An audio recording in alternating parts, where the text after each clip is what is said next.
Hi there, my name is Leah. I am a citizen of Eau Claire, Wisconsin, and I'm putting out this video because I'm concerned with the proposed health ordinances both for the city of Eau Claire and the county of Eau Claire. For the sake of time, I'm only going to talk about the one for the city of Eau Claire today. The two ordinances that are proposed are slightly different but have a lot of similarities. But we're just going to focus on the one today, just for the sake of time.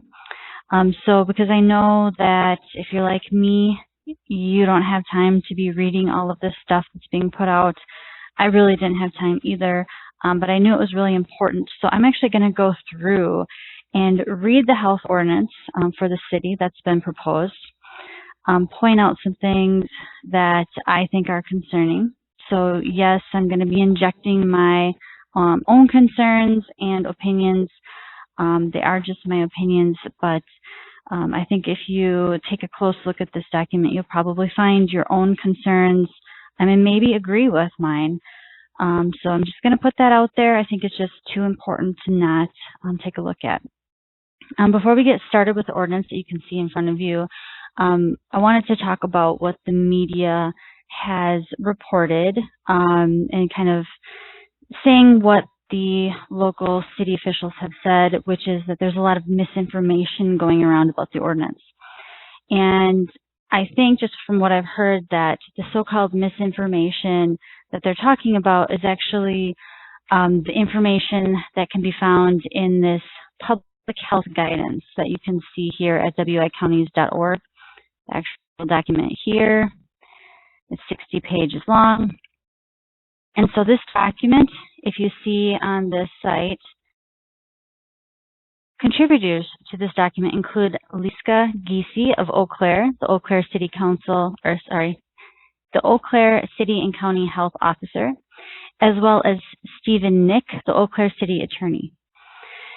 So as contributors to this document, even though this document is not what's being voted on, it does give you an insight into what these people want to do in our community if given the power. So the local health officer, this ordinance would give her additional power. And if you look at the health guidance here that people are talking about that has them so concerned, that's where you're going to find the things like forced treatments and detention centers, and the documents that they might put up in a home or a business, or that they're going to use like guards to prevent you from doing things they don't want you to do. Things like that are in the guidance. And so it is important to understand where our community leaders, I guess I don't know if they call them community leaders, people in these departments want to take us as a community, and then read the health ordinance in light of that. But remember that the health ordinance is what's being voted on and not the guidance that these people authored.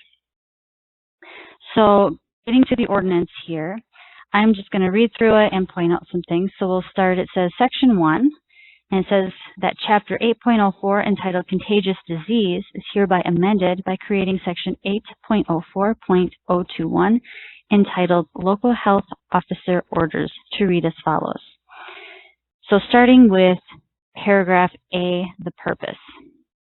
It says the City Council finds it necessary in order to protect the public health, safety, and welfare to empower the local health officer with certain authority in limited circumstances with adequate procedural and substantive safeguards to ensure public oversight and preserve personal liberties while allowing necessary and prompt response in times of public health emergency, to issue general orders of general application. Any such orders shall be grounded in and supported by the best available scientific understanding, as informed by the local conditions in the city of Eau Claire. I'm going to stop right there and point out some things. So we're talking about empowering, giving additional power to one person, the local health officer. Now, it sounds good in principle that they want to say that it's limited and has safeguards in place.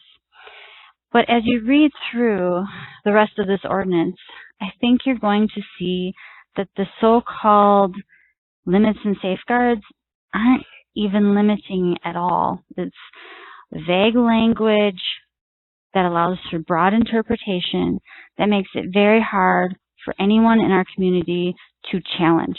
Because if you were to challenge it in the court of law, you'd be like, well, it's really someone's judgment, and it's not really defined. And if it's not defined very specifically, it makes it hard for us as community members to do anything about it. So going on to the next thing that has me concerned in that section I just read, it's talking about it has to be grounded in and supported by the best available scientific understanding. My question is, who determines what is the best available scientific understanding? If we read through the rest of this document, my take is that it's based only on what the local health officer thinks. And maybe that's not 100% true, but it's up for broad interpretation again. And, you know, I am also very concerned that one person, not specifically a doctor, and then maybe with the city manager, who also doesn't have to be a doctor, like their input. And those two people, or that one person, gets to have that much power over such important things in our community. And they don't even have to be health professionals. And even if they were health professionals, I think we all know, or we've all heard in the news in different areas, not all doctors are in agreement. So if you leave this up to one person's interpretation, even if it was a doctor, it's just that one person. And it's very dangerous to give one person that kind of power when there might be others who don't agree with that, and they should be able to have input too before a binding order is put in place that affects the livelihoods of so many people in our community. It just sounds so dangerous to me. Okay, I'm going to move on here to the next sentence. It says, the need and utilization of general orders is intended to remain exceptional and infrequent, utilized only in times of pandemic or other actual or imminent threat to the community from a highly infectious, novel, or otherwise unusually difficult to treat communicable disease, illness, or comparable community-wide public health threat that without prompt action significantly threatens the health and imperils the lives of residents. Even in such times, the responsibility of a local health officer to act as is reasonable and necessary cannot encompass anything and everything, but shall be focused. This section neither restricts the local health officer's statutorily granted authority to issue orders to specific individuals or entities related to communicable disease, nor the local health officer's ability to issue advisory directives.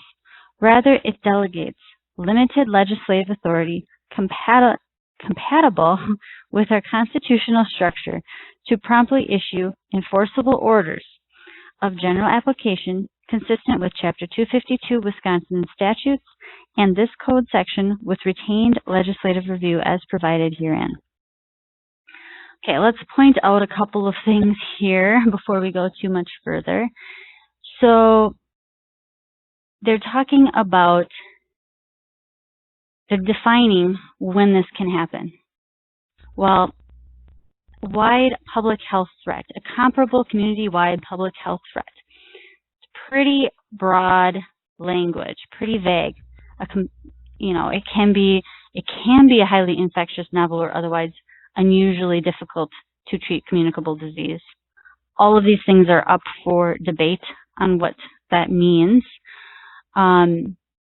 In times of pandemic or other actual or imminent threat. Who determines what's an imminent threat? And comparable community-wide public health threat. Broad language makes it difficult, as always, to challenge. So if there is an order and a lot of people don't agree with it, it would be very difficult to challenge in the court of law when you use or have vague language like this in the ordinance. Another thing, even though it says that this ability shall be focused. So it can't just do it whenever they feel like. It doesn't define how it should be focused. Instead, it uses broad language, as we talked about above, so that it's really whatever they think it is, whatever they say it is. And we're going to get to that, and I'll even show where it pretty much says that. Again, and then it says it doesn't restrict the authority, but it delegates legislative authority. Now, my understanding is legislative authority must be held only by elected officials, and only by elected officials in the legislative branch, not by executive officials and not by judicial officials. So only people who are elected to our legislative branch get to create laws. And the reason I'm talking about that now, you'll get to see later as it gets into more detail. But I just wanted to point that out, that the local health officer is not an elected official, and therefore, and also the city manager is not an elected official. So therefore, how can they be given legislative authority? All right, let's go on, and we're going to go to paragraph B. Order authorized during emergency declaration. So in the event an emergency has been declared in the city, utilizing the statutory authority provided in Chapter 323 Wisconsin statutes, and such emergency requires an enforceable general local public health order of general application be issued, the local health officer may issue such an order consistent with the requirements of S. 252.03 Wisconsin statutes, and as supported by the best available scientific understanding, following review and written consent by the city manager acting in an emergency legislative capacity. So looking at this paragraph, pointing out a few things. So if an emergency is declared, only 2 people need be involved in issuing a public health order. Only the local health officer and the city manager. That's it. Not our city council. And it doesn't even provide here that the city council can reverse it. It's whatever those 2 people say, and that is law. And that's why they say a legislative capacity. That scares me, because if that we as a community don't agree with what 2 people want to order us to do, we don't have any recourse. We can't go to our elected officials and say, no, this is wrong. And our elected officials, according to this, can't overturn it. We have to go along with it. So we really don't have anything as a community that we can do once this goes through, if this happens. Now, if an emergency declaration hasn't been issued, so that's in paragraph C. So order authorized by City Council. In the absence of an emergency declaration, when an enforceable general local public health order of general application is found to be necessary by the local health officer based on local conditions, the local health officer may issue such an order consistent with the requirements of S. 252.03 Wisconsin statutes and as supported by the best available scientific understanding, for a duration recommended to be no longer than 14 days, but in any event shall not be longer than 30 days. Okay, pointing out a couple of things in this first section.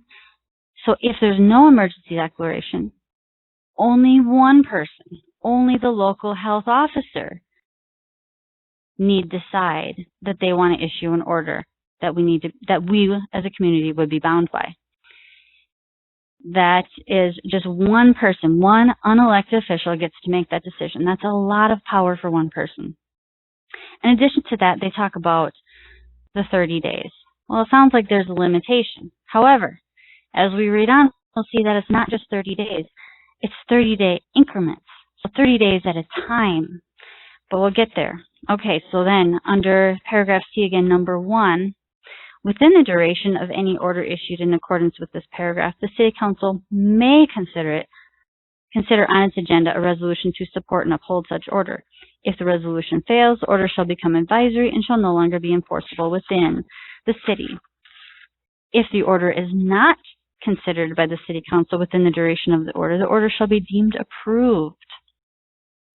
So this is very important here. If the City Council doesn't take it up, it's just automatically approved as law. In all other cases of law, it has to be first voted in before it's law. Not, it's a law unless we say it's not. That's not consistent with how we do things in this country in the past. Also, to point out, I don't know how much you pay attention to the City Council stuff, but in what I've seen, it usually takes them a little while to take things up. You know, they have to put it on their agenda, and then they have to discuss it, and then they vote on it. It doesn't happen overnight. So if an order is issued, it could be a couple of weeks before the City Council has a chance to vote on saying they don't approve it. So during that entire time, while they're considering it, it would be deemed approved and not just an advisory statement from the health department. And I think that is also very dangerous because it doesn't give us a timely way of preventing so-called laws from being in place until we can get them off the books as quickly as possible. Things that we as a community don't agree with, and even including our City Council. Okay, again, let's move on here. Number 2, orders issued in accordance with this paragraph C may be issued in no more than 30-day increments up to a maximum of 180 days from the first local public health order issued related to the same incident or local health condition. I apologize, I botched that. I'm not a professional, I'm just a citizen who's concerned.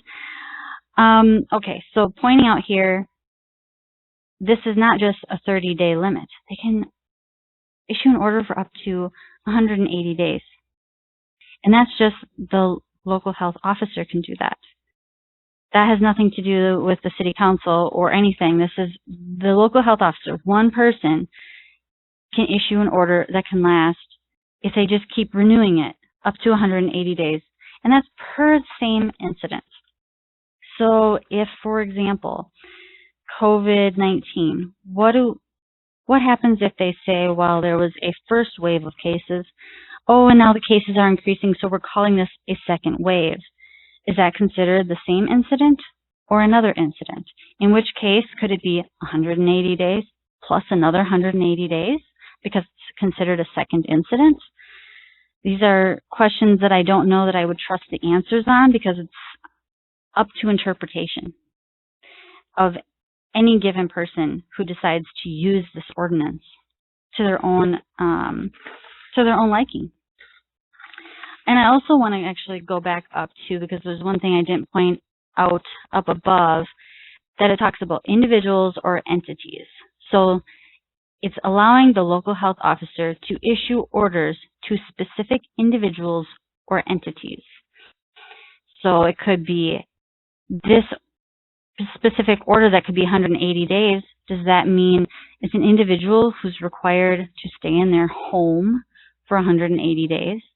Is it a business or sector of businesses that are required to be closed for 180 days just on one specific person's opinion, one specific person's order, and that we have no recourse against it as a community once this ordinance passes? I find that to be very concerning, that people's livelihoods could be affected simply because that one person is given so much power. And I'm not saying that a particular person in that position would use that power now. I have no idea. But it allows any person now or in the future to use that however they want to. All right, let's continue on here. So A, So under number 2A here we have, upon request of the local health officer based on local conditions, the City Council may consider resolutions to extend the enforceability of a health officer order for an additional 90 days each to a total maximum of 1 year. So let's say there's a stay-at-home order. They can extend the stay-at-home order for a year. Can you imagine? We haven't even reached a year yet since COVID really came to the U.S. And we're talking about extending whatever order that the health officer has up to a year without public input. It could also be a sector of businesses, restaurants or hotels or whatever they deem as a concern that they want to issue an order against that type of entity, or even just a specific business. From what I'm reading, they could just say, I don't think your business is safe, but this other business over here, well, they're my friends, I think they're doing things safe. So this restaurant's closed, but that one's not. And they can extend that up to a year. I mean, these are the dangers of what I'm reading here. These are my concerns. Okay, so let's continue on to paragraph D.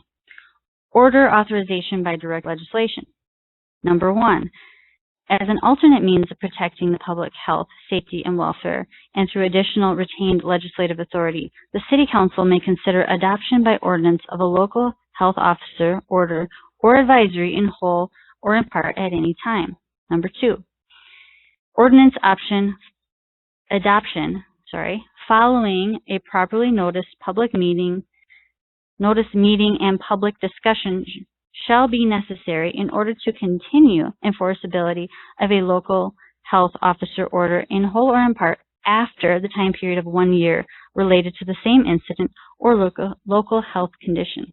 Again, I'm sorry I botched reading that, but you can look at it, and I want to point out. So no public notice and public discussion is necessary, according to this ordinance, until a year has passed that it has been in place. So if we as a community don't like it, or if a number of us don't think that whatever order is in place, it's a stay-at-home order, for example, we don't like it, we can't get involved in any type of public discussion. I mean, we can personally, but there is no requirement for a noticed meeting and public discussion until a year after the order has been in place. Okay, moving on to the supposed, procedural safeguards. I'll go ahead and read these and then see if you reach the same conclusions that I have. Okay, starting here. Any order issued pursuant to paragraphs B or C above shall satisfy all of the following, or failing to do so, shall only be advisory in nature. Number 1, as soon as practicable upon issuance of an order and regularly thereafter, the local health officer shall undertake an investigation of all relevant local medical and public health conditions and report the same to the Board of Health for review and recommendation. So the safeguard is the health officer investigates and issues a report. No specifics on, okay, what if the Board of Health doesn't agree with the order? They get to recommend whatever they want, but it's not a safeguard because it doesn't say that the health officer has to change course if that they recommend something other than what the local health officer is doing. It just says they have to issue a report. To me, that's not really a safeguard. It's just a task. Number 2, such orders shall be no longer than 30 days in effect, but may be renewed for succeeding 30-day or shorter periods as may be required by local conditions. So what they're saying is the safeguard is that it can only be done 30 days at a time. But as we already read, it can be extended up to a year without us as a community having any recourse. So to me, that's not really a safeguard that, well, you can only issue the order in 30 days at a time. It creates extra work every 30 days to reissue it, but that doesn't prevent it from happening. It's not really a safeguard. It doesn't really give us a chance to stop it. Okay, number 3. The city manager or local health officer shall make a report to the city council regarding the local conditions and the necessity of any requirements in the local health order at every held regularly scheduled city council meeting during the order, which shall be at least every 30 days. Again, this supposed safeguard, to me, is just a task. They have to issue a report. That's a safeguard. It's not limiting them. It's just saying, and if you do this, then you have to issue a report. I'm a little bit confused at how that falls under the safeguard section. Okay, number 4. Maybe I'm not understanding what a safeguard is. Maybe it's not a safeguard for the community. Maybe it's supposed to be a safeguard to something else. Anyway, moving on to number 4, I apologize. This one is interesting, so we really need to focus on it. Publication as a Class 1 notice under Chapter 985 Wisconsin Statutes for public notice and awareness of standards of conduct they must follow or be subject to enforcement.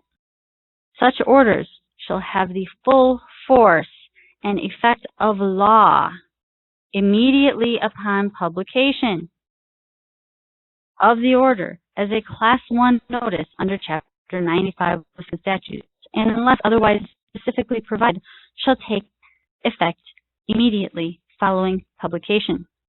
Publication shall be required upon the initial issuance of an order or upon the renewal of an order in which the substantive requirements for an individual of entities' actions have changed. I think that means or entities' actions have changed. Orders issued pursuant to paragraph B above shall be effective immediately and shall be published according to this subsection as soon as practicable. Okay, let's revisit the most important part of here. I guess there's a few really critical things that are very scary. So, once this ordinance would take effect, so if it's voted in the next day or immediately that same day, the local health officer can issue an order. An unelected official could issue an order, whatever they feel like. And it would have the full force and effect of law immediately at that moment. No notice, no public forum, no public discussion, no public concern. Full force and effect of law immediately. This is an unelected official, sometimes with a secondary approval of another unelected official, so 1 or 2 unelected officials getting to create laws. Pretty darn sure that's not okay in this country. Only elected officials are supposed to be allowed to create laws. And on top of that, they just did to create it so quickly. Normally, we go through a legislative process where there's debates and public input before a law is in place. So with this ordinance, we have that opportunity of input. But if this ordinance goes through, we have no more input. They can just create laws whenever they feel like it at a moment's notice, and it's effective immediately. Immediately. Now, while this might be unconstitutional, challenging this and getting it through the court system is going to take time and money and a lot of work. So it would be much easier for us to stop this now rather than having to challenge it and have it be overturned as unconstitutional. And that's what I recommend that we do, that we reach out to our local council members, county board members at the point when you get to that ordinance, and also the Chamber of Commerce, because this is concerning to businesses that they could be open today and told to shut down for 30 days starting immediately at any moment. They could be open thinking they're running just fine and get a notice You have to shut down now. It's publicly, it's publicized, and therefore starts now. No notice, no preparation, you're shut down. And no recourse. It's law. Okay, let's continue on here because I don't want to get too caught up. I know we have a lot to get through. So I think I got through, yes, I think I got through the full number 4 here. So moving on to number 5. Statements as to the purpose, local conditions, current scientific understanding, and other data and findings required in subparagraphs F2 through 6 below, and all orders shall be made available to the public through such efforts as posting on a city website and at such other locations as deemed effective by the city to enhance public information. Orders without substantive changes shall also be distributed in such manner.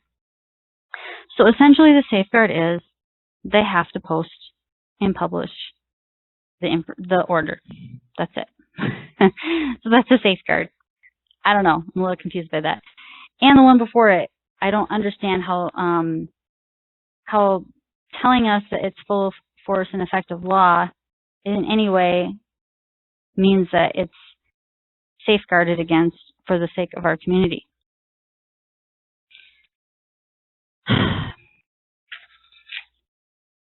I would have thought that a safeguard means a way of preventing someone from overstepping their authority, or basically limiting the authority. But to me, I have not read any limitations. I have read tasks. I have read, increments of time. But the limitations, other than the 180 days in the year, there's really not much limitation that I've read so far. I've really not seen any safeguards, true safeguards so far to protect the community from unlawful acts by a single person or 2 people. Okay, let's continue on. F, substantive safeguards. Any order issued pursuant to paragraphs B or C above shall, in addition to requirements in paragraph E above, also satisfy all the following, or failing to do so, shall be only advisory in nature. So number 1, only impose such restrictions and requirements as are necessary based on a factual inquiry into local circumstances to prevent, suppress, and control direct human health risks proximately related to a highly infectious, novel, or otherwise unusually difficult to treat communicable disease, illness, or comparable community-wide public health threat that without prompt action significantly threatens the health and imperils the lives of residents, as determined in the professional judgment of the local health officer. So that was a mouthful. But what I read is that the check and balance against the local health officer's order is the judgment of the local health officer. So they're basically checking themselves. No one else gets to check them. It's their own judgment. That's the check. Yeah, that's a safeguard. I don't know. That is sadly ridiculous. Number 2, to the extent feasible, orders shall be content neutral, non-discriminatory, avoid classifications, and reasonable and necessary in scope and duration. Broad language there. To the extent feasible. Very broad. Open to interpretation.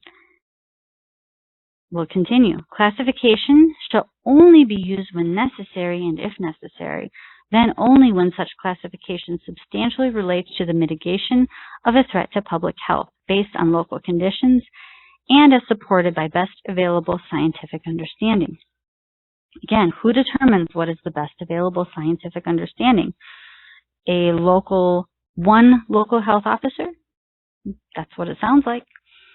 And then what happens? So they're talking about to the extent feasible, we're not going to discriminate. So let me give an example. I don't know if you've heard in the news, but I've heard reports that people of a certain age range are more at risk of having complications due to COVID-19. So if they're saying that we can, if those people are more susceptible, according to the available scientific understanding, they could use that to say this age range is affected by this health order. Another example would be if they say people of a certain body mass index, people of a certain race, you're more susceptible to this illness. So that affects you specifically. This order affects you specifically. I mean, this is really what we're opening ourselves up to. I don't agree with it. This is what I'm concerned about. Now, they might say, oh, we're not going to use it that way. But it's so broad. It's open to interpretation, whatever they feel like doing. And they can, it's based on their own personal understanding of the scientific data out there. They can decide to do what they so choose from what I'm reading here. Very difficult to challenge this when there aren't specifics in place that prevent them from overstepping the so-called purpose of the order, of the ordinance. Okay, number 3, state the strategic purpose of the order. So a safeguard is they have to state the purpose of the order. Okay, that's a safeguard. They have to tell you the reason for it. Number 4, state the local health officer's finding that voluntary targeted disease control strategies are inadequate to achieve the order's purpose, and that compulsory measures are reasonable and necessary to disrupt disease transmission. So essentially, they only need to state, health officer only needs to state that they found that compulsory measures are reasonable and necessary. That's the safeguard in place, that they found it, so they are allowed to do it. And that's, their opinion is they find this and it's necessary. That's a safeguard. All right, number 5. They need to state the current scientific understanding on which the order and the findings on which it relies are based, including any available evidence and the reasoning behind any assumptions the public health authority has made regarding the transmissibility and virulence of the infectious agent or toxin, the routes by which the infectious agent or toxin is transmitted, and the factors that determine the risk of transmission as they relate to the content of the order, including the local health officer's finding that a communicable disease, as described in subparagraph 1 above, is affecting or is likely in the near future to affect the geographic area to which the order is applied, and that voluntary measures or targeted disease control measures are unlikely to be adequate to achieve the strategic purpose of the order. A lot of things that are kind of scary here, but so the safeguard is they just need to state what supposed scientific understanding they have that's giving them the reasoning behind it. What's their evidence? But let me point out something really important here. If they think it is likely in the near future to affect the geographic area to which the order is applied, and they don't believe that we can voluntarily be careful, then they can put control measures in place to achieve the purpose of the order. So there might not be an issue in our area. It might not be even happening right now or in the future. It might never happen in the area. It might be something that's in the media, people are getting all up in arms about, but it never even arrives in our area. But if they think it might, there's a chance they can issue an order about it. And an order that might be a stay-home order or businesses close order, because there's a chance, there's a likelihood, based on whatever information they have, that it might come to the area in the future. Pointing out some pretty scary stuff. There's a chance. There's always a chance. All right. Number 6. Include any limitations, exceptions, or accommodations reasonably necessary to ensure conformance with the requirements of federal, state, and local disability laws, federal and state constitutions. personally, I think that the interesting thing about this supposed safeguard is that it says that we're going to allow the order to be enforceable, that it has the full force and effect of law, but that we're going to follow the Constitution.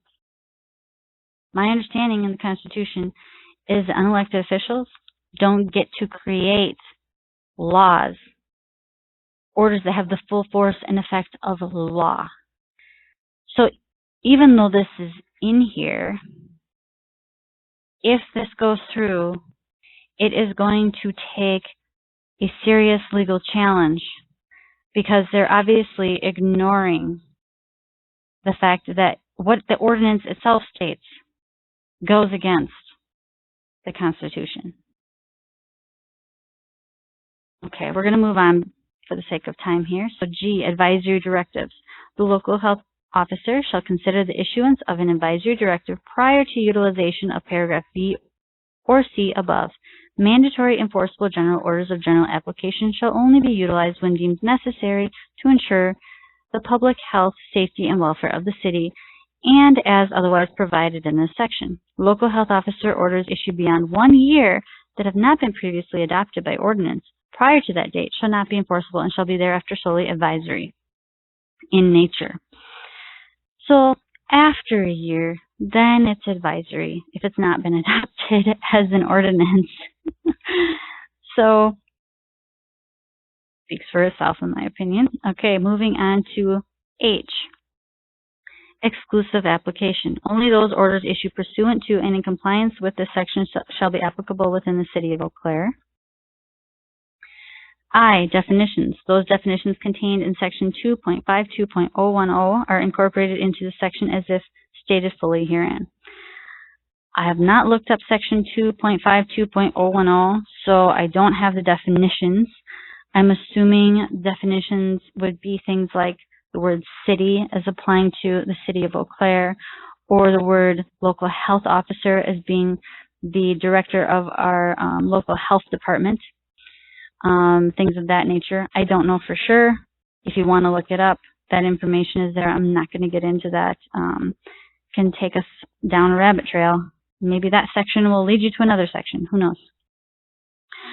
All right. Now let's get into something pretty critical here again. The penalty. J. Number 1, any person or entity in violation of an order issued pursuant to this section shall be assessed a forfeiture of not less than $60, in addition to the cost of prosecution. Each action in violation of this section shall constitute a separate violation. So they're saying there's a minimum, but they're not saying there's a maximum. So they could issue whatever penalty they want above $60. So if a business, they're under this public health order and maybe it's saying that that business has to be closed and they've been closed already for 30 days and then 30 days again, they're like, we're not going to be able to stay open if we're not going to be able to survive if we don't open soon. So if they open and it goes against the health order, there's no limit on what penalty they can receive. What if a person who is under a health order is the caretaker of somebody in their family and they need to go help them? And they're the only person who can be a caretaker. And they are like, I have to violate that order because I need to go take care of this person in my family. I am the only one. No less than $60 will they be fined. Number 2, violations of an order issued pursuant to this section may result in non-issuance or non-renewal of a city-issued license. So here is a threat to the local businesses that if they issue an order that you need to close or do some other thing that they want you to do in your business, they can say, oh, you're reopening? Okay, we're not going to renew your license. You can't continue to do business here. So You might not be able to survive as a business because you've been closed so long and you need to reopen in order to stay in business. But if you open, they might take away your license. So that is putting between a rock and a hard place. Don't really have a whole lot of options according to this. Number 3, violations of an order issued pursuant to this section shall constitute a public nuisance under Chapter 9.36 of this code or under Chapter 823 Wisconsin statutes. I'm not 100% sure, but I am assuming that this is, if that you violate a public health order, this is what you'd be charged with, is a public nuisance. I'm not positive on that. I don't know everything about the law, but that is my understanding. Okay, Section 2. That Section 1.24.030 entitled Deposit Schedule and specifically paragraph C5 is hereby added to read as follows. A little bit here for you. The following violations of the Code of Ordinances shall be Class 3 violations and shall require a cash deposit consisting of a forfeiture of $200 plus applicable costs, penalties, and assessments as prescribed by Wisconsin statutes. So my understanding here is that a violation of an ordinance has a minimum of $200 penalty, but again, it doesn't show a maximum. Now, I'm not entirely sure if they're talking about health order because they're talking about an ordinance. I'm a little bit confused at what that means, how we would violate this health ordinance. So I don't want to get into that. I'm going to defer to the actual penalties for health orders as what I'm going to go with because I'm not entirely sure what that C stands for. In any event, I think that there are a lot of concerns with this ordinance, that even if it's not used as broadly as it could be right now, that there's a chance that it could be used that way in the future. It gives open interpretation with very few true limitations. In order to be truly limiting something that is legal in nature needs to be very specific. And as you can see, if you read through this again, it's not very specific. A lot of things are open to interpretation and could be interpreted very differently by very many different people. And in some cases, many cases, it's based on a person's professional judgment. That is it's dangerous. It allows for orders to be issued that we don't have a whole lot of recourse against as citizens. And I think it's a very scary ordinance, and I hope that you will reread it if you have time or listen to it again. I know I injected a lot of my personal opinions and concerns, but even if you don't agree with me, I hope that you will look at it and see if you do have your own concerns. And if that you do, that you will reach out to our local city council and express your opinion to them and let them know if you do have concerns and that you do not want to risk this. Personally, I do not want to risk having an ordinance in place like this. I think our health officer has enough power as it is, and we don't need to do something that threatens the rights of the citizens of this community, where they have no chance at public input, such things that can so significantly and negatively affect them. So thank you for your time, and let's hope that our city does the right thing.